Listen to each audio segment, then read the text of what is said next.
अस्सलामुअलैकुम। Blood pressure apparatus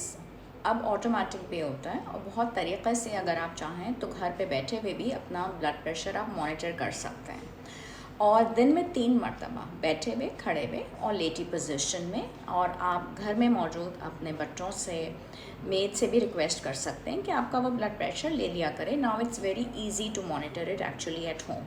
अगर आपको वक्तन फ़वक्तन फटीग की, कमज़ोरी की शिकायत रहती है, आपका सांस फूलने की कोई प्रॉब्लम है, उसके साथ साथ आपको नौज़िया की और आपकी विज़न में भी धुंधलाहट हो रही है, ठंडे आपके हाथ पैर हो जाते हैं, प्लस आप परेशान भी रहते हैं,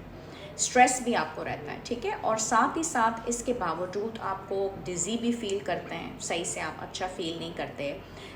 हल्कापन आपके सर में आपको महसूस होता है और ऐसा लगता है कि आपको चक्कर ना आ जाए, फेंट आप रहें और आपकी